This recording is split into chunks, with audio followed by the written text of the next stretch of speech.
ఆకాశ మహాకాశములు మరి క్రిందున్న ఆకాశము భూమిలో కనబడునవన్నీ ప్రభువా నిన్నే కీర్తిస్తాయే. నేను కూడా కీర్తిస్తానయ్యా, నేను కూడా మహింపరుస్తా అంటూ మనం కూడా పాడదామా?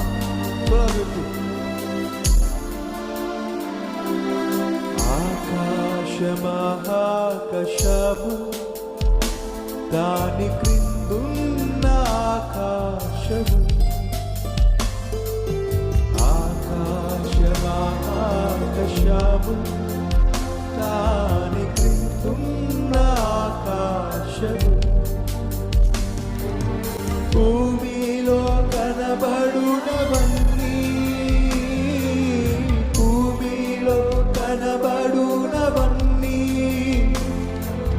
ప్రభువా నిన్నే కీర్తించును, లెక్కించలేని స్తోత్రము దేవా ఎల్లప్పుడూ నీ పాడెదను, లెక్కించలేని స్తోత్రము దేవా ఎల్లప్పుడూ నీ పాడెదను.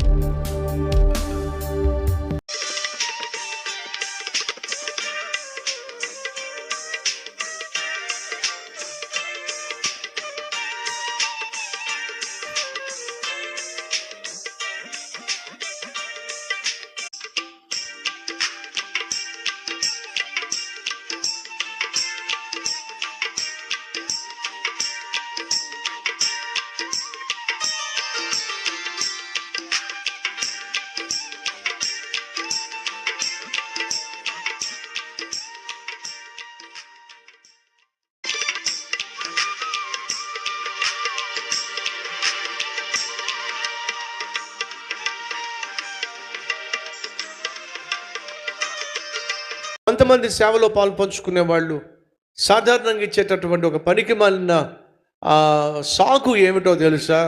సేవ చేద్దామని వచ్చాను కానివ్వండి, సేవలో కొంతమంది ప్రవర్తన నాకు నచ్చలేదండి కాబట్టి నేను బయటకు వెళ్ళిపోయాను. బస్సులో ప్రయాణం చేస్తున్నప్పుడు బస్సులో వాళ్ళ ప్రవర్తన బాగోకపోతే బస్సులో నుంచి నువ్వు ఉరికేస్తావా? హలో, ట్రైన్లో ప్రయాణం చేస్తున్నావు, ఆ ట్రైన్లో కొంతమంది ప్యాకెట్ ఆడుతున్నారు, మరికొందరేమో సెల్ ఫోన్లో ఏవేమో చూసుకుంటున్నారు, ఇంకొకడేమో సిగరెట్ కాల్స్తున్నాడు. ఇవన్నీ చూసి ఇదేంటి, అటు సిగరెట్ కాల్స్తున్నాడు ఏంటి, ఇటు ప్యాకెట్ ఆడుతున్నాడు ఏంటి, ఇటు సెల్ ఫోన్లో ఏవేవో చూసుకుంటున్నాడు ఏంటి, చిచ్చి పాడు ఉరికేస్తావేటి? Use common sense. ఒకరోజు ఒక సహోదరి మందిరానికి వచ్చి, పాస్టర్ గారు ఇక నుంచి నేను మందిరానికి రాకూడదని నిర్ణయం తీసుకున్నాను అని చెప్పేసి అంది.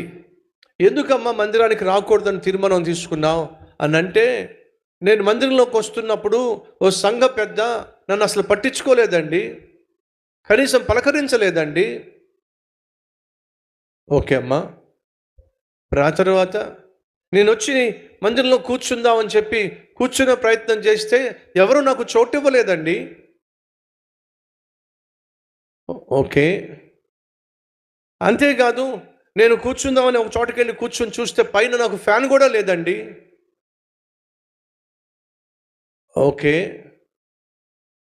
ఆఫరింగ్ పట్టేటప్పుడు నేను నా బ్యాగ్లో నుంచి డబ్బులు తీద్దామని చెప్పి బ్యాగ్ వెతుక్కొని బ్యాగ్ సర్దుకొని బ్యాగ్ జిప్పు తీసి ఇవన్నీ తీసే లోపల ఆఫరింగ్ అతను కవర్ పట్టుకెళ్ళిపోయాడండి.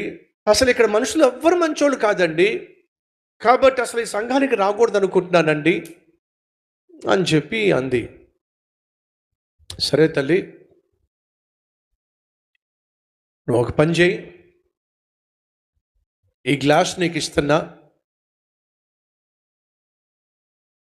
ఆ గ్లాస్ పట్టుకొని ఒక్క చుక్క నీళ్లు బయటపడకుండా మందిరం చుట్టూ ఒకసారి రౌండ్ వేస్తావా అని అంటే, నేను ఖచ్చితంగా వేస్తానండి, నేను స్పోర్ట్స్ బాగా ఆడేటటువంటి ఒకప్పుడు బాగా ఆడానండి స్పోర్ట్స్, ఇలాంటివి చాలా ఈజీగా చేసేస్తాను, నాకు పోటీ అంటే చాలా ఇష్టం అని చెప్పి గ్లాస్ తీసుకుని వెళ్తా ఉంది. ఈ లోపల సంఘ పెద్ద కనపడ్డాడు. సంఘ పెద్ద వాడు కనపడ్డాడు, ఏమీ పట్టించుకోలే, అలాగే ముందుకెళ్తుంది. ఈ లోపల ఆఫరింగ్ పట్టుకుంటాడే వాడు కనిపించాడు, అలాగే వెళ్తా ఉంది. చోటు ఇవ్వకుండా కూర్చొని చూసారా, ఆమె కనిపించింది, అలాగే పట్టుకెళ్తా ఉంది. ఈ విధంగా ఎండలో నడుస్తూ ఉంటే కొంచెం వేడి ఉక్కపోస్తుంది, అలాగే చెమటలు పడుతున్నాయి. అయ్యో ఆ గ్లాస్ పట్టుకుని మళ్ళా ఫాస్ట్గా దగ్గరికి వచ్చింది. ఏమా, గ్లాసులో ఒక్క చుక్క కూడా పడకుండా నువ్వు జాగ్రత్తగా మందుల చుట్టూ వెళ్ళి రాగలిగావా? ఒక్క చుక్క కూడా పడలేదు పాస్టర్ గారు. అవును, నువ్వు గ్లాస్ పట్టుకెళ్తున్నప్పుడు నిన్ను చూసి పలకరించని ఆ సంఘ పెద్ద కనిపించాడు. కనిపించాడు పాస్టర్ గారు. తిట్టావా? తిట్టలేదు పాస్టర్ గారు. ఆఫరింగ్ తీసుకుంటున్నప్పుడు నువ్వు ఆ బ్యాగ్ జిప్పు తీసి ఇచ్చే లోపల ఆఫరింగ్ పట్టుకోకుండా పక్కెళ్ళిపోయాడే, వాడి మీద కోపం వచ్చింది కదా, అతను కూడా కనిపించాడు. కోపం వచ్చిందా? అసలు పట్టించుకోలేదు. మరి మీరు కూర్చుందాం అని చెప్పి అనుకున్నప్పుడు ఎవరైతే నీకు చోటు ఇవ్వలేదో ఆమె కూడా ఎదురొచ్చిందా? ఆమె కూడా ఎదురొచ్చింది. మరి ఆమెను ఏమైనా కోపడ్డావా? అరిచి కేకలేసావా? లేదు పాస్టర్ గారు. ఎందుకని? నా కళ్ళన్నీ కూడా గ్లాస్ మీద ఉన్నాయి కదా. దేని మీద ఉందంట? కళ్ళంట గ్లాస్ మీద ఉన్నాయి కదా. నా కళ్ళన్నీ కూడా గ్లాస్ మీద ఉన్నాయి కాబట్టి వీళ్ళెవ్వరిని నేను పట్టించుకోలేదు పాస్టర్ గారు. తల్లి, దేవుని మందిరానికి వచ్చినప్పుడు నీ కళ్ళు అన్నీ కూడా యేసయ్య మీదే ఉండాలి తప్ప వీళ్ళ మీద కాదు, మనుషుల మీద కాదు. నీ కళ్ళు ఉండాల్సింది.